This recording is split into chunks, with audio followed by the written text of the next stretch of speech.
예배 시간이 참 지루하다. 또 예배 시간만 되면 졸음이 온다. 그리고 말씀에 집중이 안 되고 어떤 의욕이 상실되고 열정이 식어졌다. 그렇다면 요한복음 6장 63절의 말씀을 한번 기억해 봅시다. 살리는 것은 영이니, 한번 따라합시다. 살리는 것은 영이니 영은 육은 무익하니라. 자, 우리가 뭔가 침체가 되어지고 기쁨이 상실되어지고 예배 시간에 열정이 식어가고 있다면 여러분은 어느 순간부터인가 성령이 내 안에 내주하지 않은 채 육의 삶으로 변화되고 있다고 하는 것을 깜짝 놀라며 느껴야 됩니다. 바울은 그가 육적인 삶을 살 때 끊임없이 이 삶을 목표로 정합니다. 나보다 잘난 사람은 가만두지 않으리라. 나와 사상이 다른 사람은 그냥 두지 않을 거다. 그리고 내 의견과 내 생각과 맞지 않은 사람들은 내가 어떤 수단과 방법을 써서라도 그들을 죽이리라. 그게 당시 바울의 사상이었습니다. 그래서 예수 믿는 사람들만 보면 분노하고 예수 믿는 사람들을 죽이지 못해 안달이 난 삶을 살았습니다. 근데 그가 성령의 인침을 받아요. 성령을 받은 이후에 놀라운 변화가 일어나는 것은 예수를 믿는 사람들을 핍박하던 그가 예수 믿는 사람들을 보호하기 시작하고, 예수 믿는 사람들을 그렇게 어렵게 했던 그가 오히려 자가 예수를 믿게 되고, 예수를 증거하는 것을 그렇게 말리던 사람이 그가 자신의 입으로 예수를 증거하는 삶으로 완전히 바뀌어 버렸습니다. 성령의 삶을 살기 이전의 삶은 파괴요, 그리고 미움이요, 적대적 관계요, 할 수만 있으면 남을 해코지하는 삶이었다면 성령을 경험하고 난 다음에는 세우고 일으키고 인정해주고 박수 쳐주는 삶으로 완벽한 변화가 일어나더라고 하는 거지요. 그래서 살리는 것은 영이니, 이 말씀의 의미가 여러분에게 좀 깊이 다가왔으면 좋겠어요. 내가 살아나야 하는 것도 성령을 받아야 하는 것이고, 남을 살리는 것도 성령 받은 삶으로 삶을 살아야 되는 거예요. 참 놀라운 건 도대체 성령이 뭘까에 대해서 늘 여러분은 답답해요. 성령이 뭘까요? 성령은 성부, 성자, 성령, 삼위의 하나님 중에 하나예요. 다시 말하면 내가 하나님을 믿듯이, 내가 예수를 믿듯이 성령을 믿는 건데, 하나님은 인류를 사랑하셔서 그 사랑의 표현으로 독생자 예수 그리스도를 이 땅에 보내셨어요.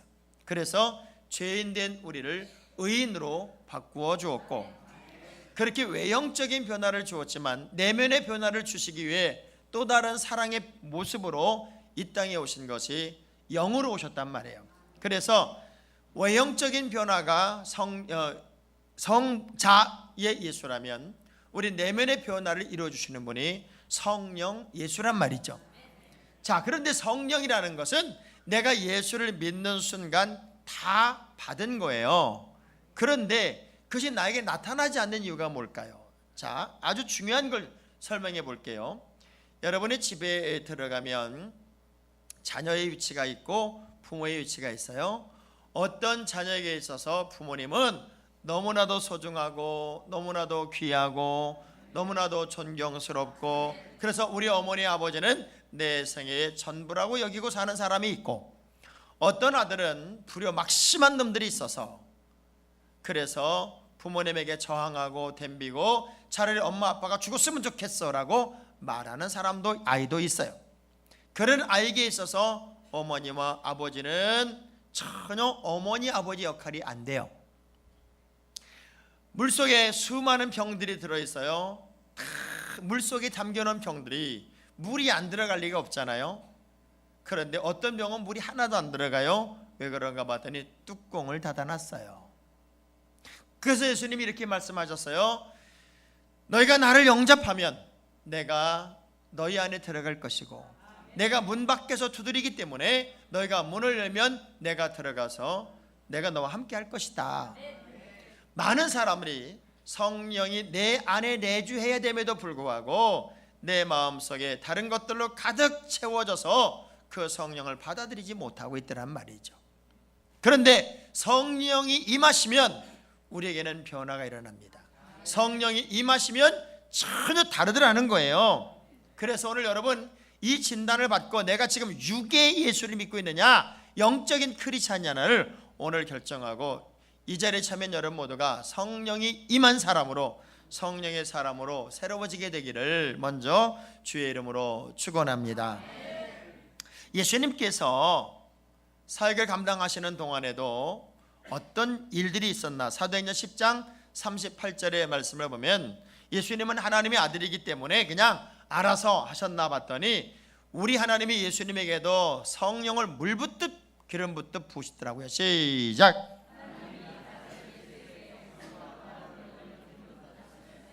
그가 두루 다니시며 선한 일을 행하시고 마귀에 눌린 모든 사람을 고치셨으니 이는 하나님이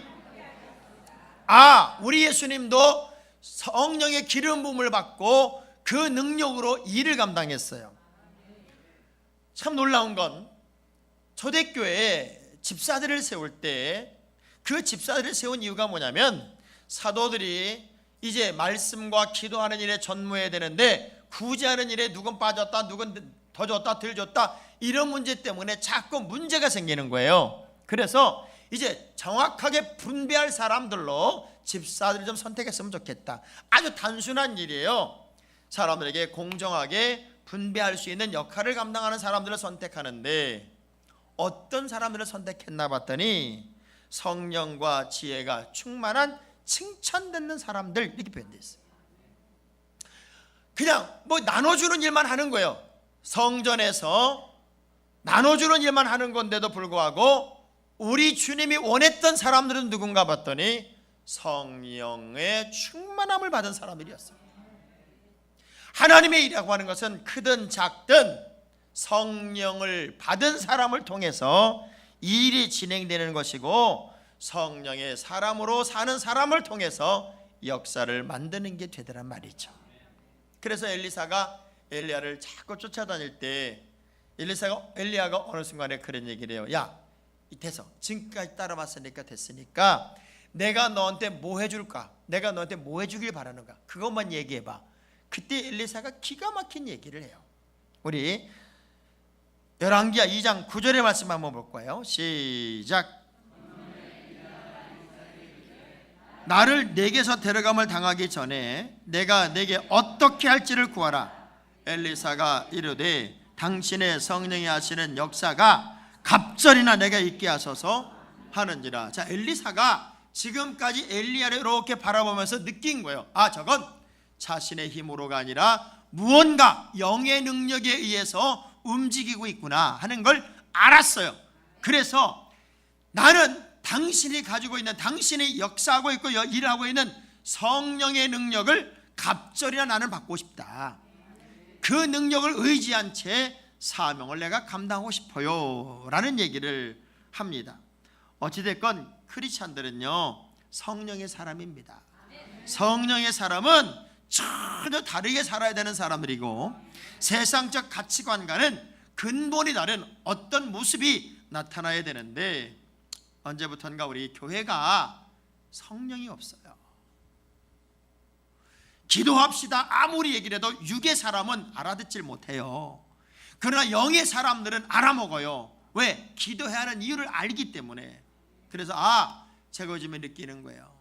우리가 너무나도 육체화되어 있구나. 육의 사람에게 육에 관한 이야기를 자꾸 하면 늘 부담이고 힘들고 지치지만 영의 사람에게 영의 이야기를 하면 그것은 양식과 같고 곡식과 같아서 영적인 폭발력이 일어나더란 말이에요. 그래서 저는 오늘 정말 여러분 모두에게 성령이 임하기를 바라는 뜨거운 마음으로 이 말씀을 좀 나누기를 원합니다. 왜냐하면 성령이 임함을 느끼는 순간, 그걸 경험하는 순간 마가다락방의 120명은 폐쇄적이고 그리고 두려움에 떨고 그리고 공포에 떨고 소극적이었던 사람들이 세상을 향해 뛰쳐나가고 차라리 모험을 즐기고 도전적이 되고 적극적인 사람으로 일순간 변하게 되더란 말이죠. 이것이 성령의 힘이었어요. 도대체 성령이 뭐길래 오늘 본문의 이야기가 아주 단순하지만 엄청난 역사를 만든 이야기잖아요. 너희에게 성령이 임하시면, 자, 만일 지금 오늘 이 자리에 있는 여러분에게 성령이 임한다면, 정말 뜨거운 성령의 역사가 시작이 된다면, 첫 번째, 권능이 임하고 너희가 권능을 받고, 그러니까 성령의 임재를 경험한 사람에게 나타나는 첫 번째 능력, 첫 번째 조건은 능력이 임한다는 거예요. 기독교는 능력의 종교입니다. 이성이나 지성의 수준에 머무는 곳이 아니라 정말 성령의 능력으로 폭발적인 역사를 만드는 곳이 바로 하나님의 교회고 여러분이 돼야 돼요. 예수님은 하나님의 아들이에요. 하나님의 아들 예수 그리스도가 제자들을 이끌고 다닙니다. 그야말로 명품 설교에, 최고의 제자 교육에, 영성 훈련에, 그렇게 12명의 제자들은 최고로 훈련받고 교육받고 주님과 동행을 했어도 베드로는 안 변했어요. 안 변하더라고요. 십자가를 딱 지는 순간 베드로는 변화된 게 아니었더라고요. 교회에서 아무리 제자 훈련을 하고 아무리 영성 훈련을 한다 할지라도 내 안에 성령이 임하지 않으면 가짜입니다. 전부 다 가짜입니다. 그런데 오순절 성령에 임하고 난 베드로는 전혀 다릅니다. 그의 삶은 그야말로 생명을 전하는 것이었고 능력의 삶이었고, 여러분, 멘토가 있고 스승이 있고 설교자가 있고 친구가 있어도 진정한 변화는 성령이 임할 때, 성령이 내 안에 임해야 그 안에 능력이 있고 능력을 받아야 세상을 바꿀 수 있어요. 저는요, 요즘 우리나라가 소돔과 고모라 성이 되고 있다는 걸 느껴요. 어떻게 하면 죽일까를 고민하고 있는 나라. 어저께는 동성연애자들이 7,000명이나 신촌에 모여서 빤스 축제를, 이들 빤스만 입고 돌아다니는 거예요. 엉덩이 다 드러내놓고 인간 이하의 행동들을 하는 거예요. 그러면서 동성애도 사랑인데, 인격적인 사랑인데, 남자와 남자만의 사랑, 여자와 여자만의 사랑도 사랑인데, 왜 남녀만의 사랑을 사랑으로 하냐? 백과사전 바꿔라, 사랑의 정의를 바꿔라. 그래서 우리도 사랑할 권리를 달라, 그리고 떳떳하게 사랑해 해라. 그 얘기에 미친놈들은 기가 막혀요. 그래서 이거 안 된다, 이런 데모하면 안 된다, 이런 거 하면 안 된다, 그래서 막는 사람들이 10,000명이 모였어요.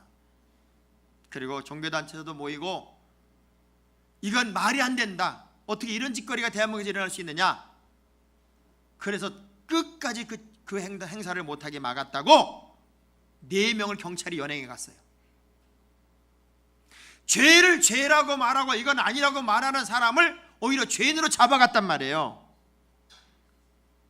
어느 날 여러분의 딸이, 여러분의 아들이 남자가 남자를 데리고 오고 여자가 여자를 데리고 와서 엄마 결혼 허락해 주세요, 아버지 결혼 허락해 주세요, 예시장 어디로 할까요? 폐물 해줘요, 집 하나 사줘요. 그걸 동조해주고 그걸 지지해주는 이 나라 정치꾼들도 있고요. 나는 어느 날 우리 교회 청년들이 남자가 남자를 데리고 오고 여자가 여자를 데리고 와서 목사님 주례해 주세요 그럴까 봐.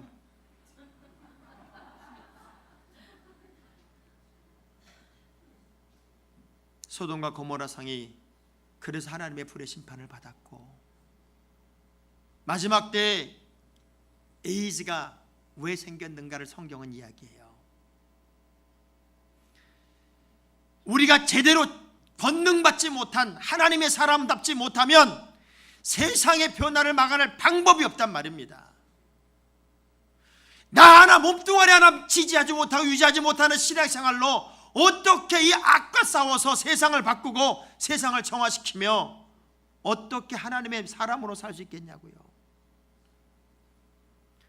에스겔 골짜기 마른 뼈를 보면서 엘리야에게 물어요. 야, 이거 살겠냐? 그때 이거 어떻게 살까요? 근데 우리 하나님은 마른 뼈를 생명으로 만들어 놓고 그걸 군대로 바꿔 놓더란 말이에요. 그 환상을 보는 거예요. 지금 이스라엘의 땅이 마치 무덤가에 있는 마른 뼈들처럼 다 말라 비틀어졌다. 희망도 보이지 않고 내일도 없는 것 같은데 하나님의 영이 그들에게 임하면 그것도 살아나서 군대가 되더라. 이 땅의 민족이 언제부턴가 크리스찬들 자체가 육의 사람이 되었고 영의 사람이 아니에요. 제가 오늘 아침에 한 신문을 보고 깜짝 놀란 거예요. 10대들이 교회를 안 오는 이유가 뭐냐? 5가지가 있더라고요. 10대들이 교회를 안 오는 이유 중에 1번이 뭔가 봤더니 교회나 세상이나 다를 바가 없더라는 거예요. 교회를 와보니 교회도 재밌는 놀이하고 있고, 교회를 와보니까 교회도 그냥 세상 가치관하고 다를 바나 없이 여전히 끼리끼리 놀고 있고, 미운 사람 미워하고 싫은 사람 싫어하고 이간일하고 불평하고 원망하는 소리 똑같고, 세상과 교회가 다 똑같아서 내가 교회 가서 예수 만나려고 갔더니 예수 만날 수가 없어서, 교회 오래 다녀봐도 예수를 만날 수가 없어서 교회를 떠나더래요. 여러분, 교회에서는 예수를 만나는 거예요. 무슨 오락하는 게 아니에요. 동아리 클럽 하는 게 아니란 말이에요. 여기서는 예수 만나는 거예요. 예수의 사람으로 사는 것이고 복음의 능력을 갖는 거예요. 성령의 사람은 그래서 능력을 받아야 돼요.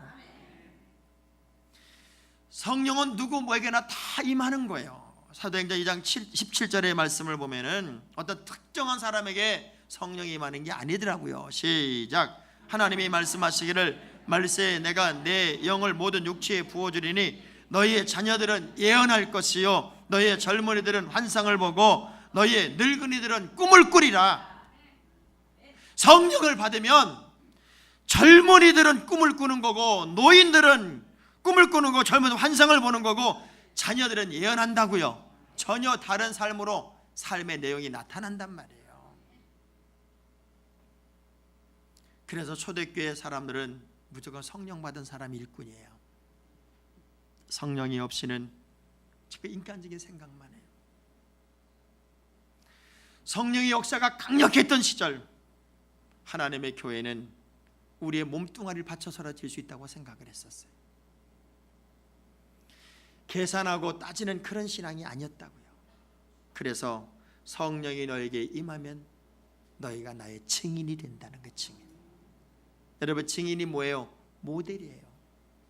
저는 크리스찬을 늘 그렇게 말합니다. 그리스도인은 세상 속에서 그리스도의 광고판이고, 그리스도의 편지고, 그리스도의 향기다. 여러분을 통해 예수 냄새가 나야 돼요. 어제는 어떤 사람을 만났는데 제가 차 트렁크 이렇게 여는 순간에 제 차 트렁크에 책이 보였어요. 그러니까 이분이 뭔 책이 이렇게 많으세요? 내 책인데요. 그랬더니 자기는 책을 너무너무 좋아하기 때문에 한 권을 달래요. 그래서 책을 이렇게 줬어요. 그랬더니 아이고, 목사님이셨어요. 어쩐지 다르시더라. 내가 그 느낌을 가졌었는데. 근데 목사가 쓴 책을 읽어도 되겠어요? 당신은 크리스찬이 아닌데? 그랬더니 목사님, 저는요 목사님들이 쓴 책이 더 좋더라고요. 그러니까 너머의 산이라는 책을 한 권 줬어요. 그 사람이 그 책을 읽다가 꼭 예수를 만나기를 바라면서 제가 그래서 꼭 예수 만나세요. 꼭 예수 만나세요. 숨길 수가 없는 거예요.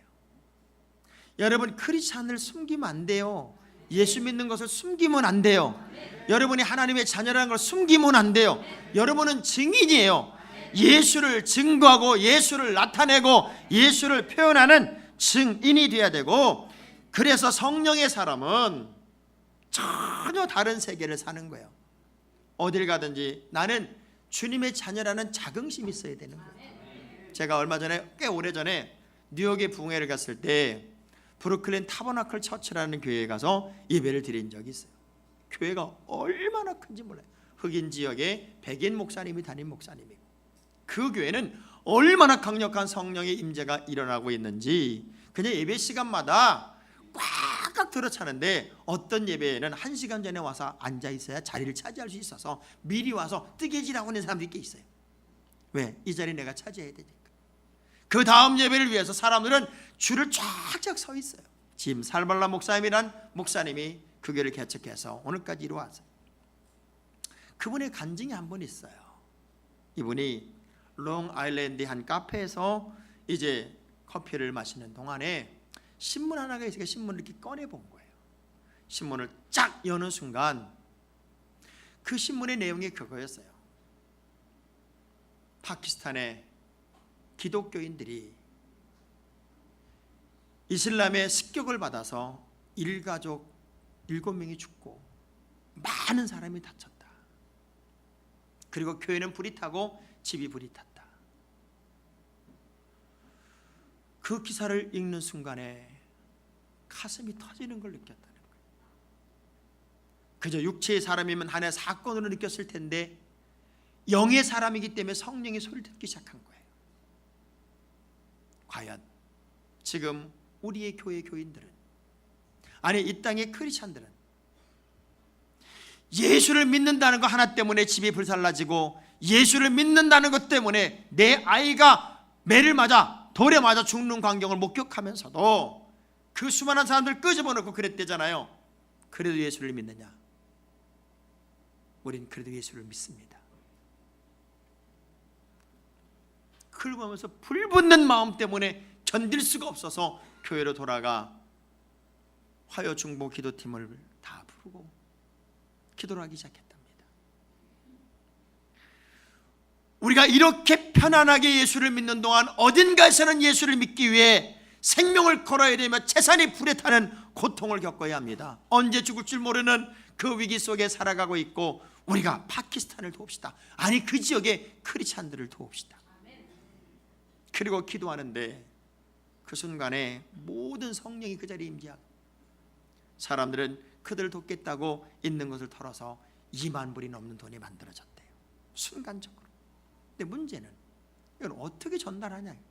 가본 적도 없고 어딘지도 모르고 신문 기사만 봤는데 이걸 어떻게 전할까요? 그 순간 부목사 하나가 어떤 여자를 데리고 오더랍니다. 목사님, 이분이 파키스탄에서 왔답니다. 알고 보니까 그쪽 지역의 목사님 사모님이고 자기 아버지도 그쪽 지역에서 목회라고 하는 사모님 딸이었어요. 이것은 그야말로 성령의 역사였어요. 그리고 그것이 계기가 돼서 그쪽 지역을 살려내는 일을 감당하는데 한 번은 주일날 예배를 드리고 있는데 긴급하게 전화가 왔대요. 지금 폭도들이 교회를 에워싸고 있고 이제 사람들은 교회 지붕으로 피하고 있고 이 긴박한 상황 속에서 기도해 주십시오. 그 전화를 직접 소리를 들으면서 이 예배 시간에 그 전화 소리를 들으면서 그들의 아우성치는 소리 그리고 막 대모하는 소리 그 소리를 들으면서 그 예배당에 있던 모든 성도들이 기도를 시작했답니다.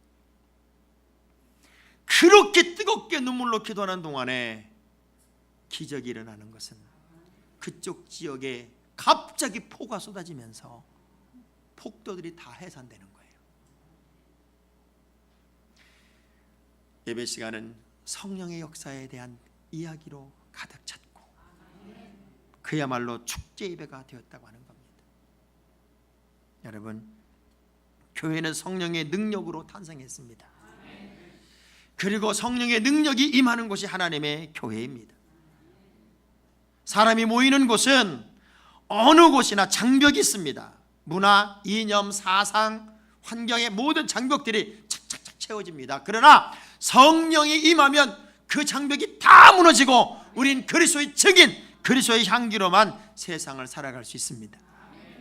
그래서 우리 하나님이 구약성경의 94회, 신약성경 230, 총 324회 성령이 임할 것을 약속했고 성령이 임한 장소에는 역사가 나타나고 기적이 나타나는데 한 번 말씀을 전하면 5,000명이 회개하고 3,000명이 회개하는 역사가 나타나요. 누가복음 4장 18절의 말씀을 보세요. 여러분이 과연 성령이 임하면 이렇게 살아야 되는데 이렇게 살고 있는가 한번 봅시다. 시작. 이는 가난한 자에게 복음을 전하게 하시려고 내게 기름을 부으시고 나를 보내사 포로된 자에게 자유를, 눈먼 자에게 다시 보게 함을 전파하며 눌린 자를 자유롭게 하고. 성령이 임하면 이렇게 살아야 돼요. 가난한 자에게 복음을 전하는 것이고, 포로된 자에게 자유를 주는 것이고, 눈먼 자에게 다시 보게 함을 전파하고 눌린 자를 자유케 하는 사역이 성령 받은 사람에게 나타나는 사역이더라는 거예요. 애석하게도 수십 년 예수를 믿었어도 내 신앙 하나 간수하는데 헐떡거리고 있단 말입니다. 내 믿음 하나 간수하는데 헐떡거리고 있단 말입니다. 그러니 하나님이 아파. 우리 주님이 기가 막힌 거예요. 주의 성령이 내게 임하면 이렇게 폭발적인 증인의 삶을 살아야 되는데, 우리는 나에게만 몰입하고 있으니 얼마나 주님이 아플까. 성령이 임하면 예루살렘과 온 유대와 사마리아와 땅끝까지 이르러 나의 증인된다. 우리의 시야가 달라진다는 거예요. 전 여러분의 시야가 다시 세계를 품기를 주의 이름으로 축원합니다. 저는 새 성전을 지으면서 정말 세계를 품는 교회, 세계 선교를 품는 교회, 세계 백성들을 품는 교회로 여러분의 가슴이 넓어지기를 주의 이름으로 축원합니다. 만일에 오늘날 초대교회 성도들이 한국교회, 지금 이 교회를 찾아와서 현재 우리들의 모습을 보면서 이게 정말 기독교라고 이해할 수 있을까? 그들은 예수를 믿고 예수를 증거하기 위해 목숨을 걸었고 모든 것을 포기하면서까지라도 믿음을 지키기 위해 생명을 바쳤는데, 오늘 우리의 모습을 보면서 이게 기독교 맞네 이렇게 말하지 못할 것 같다는 거예요. 온통 지성만을 통해 성령의 능력은 다 사라졌고 그저 좋은 이야기, 좋은 말, 좋은 환경, 나를 인정해 주는 것, 여기에 머물러 있는 우리들이 과연 세계를 가슴에 품을 만큼의 능력을 가지고 사느냐? 아닐 거라는 거죠. 성령의 능력을 받으면 여러분, 지금까지 여러분의 인생의 주인이었던 것들이 다 떠나갑니다. 돈, 물질, 권세, 명예, 쾌락, 이런 것들이 변하고 예수가 먼저가 됩니다. 그래서 고린도전서 12장 3절의 말씀을 보면 성령을 받아야 진짜 예수를 구주로 고백합니다. 시작.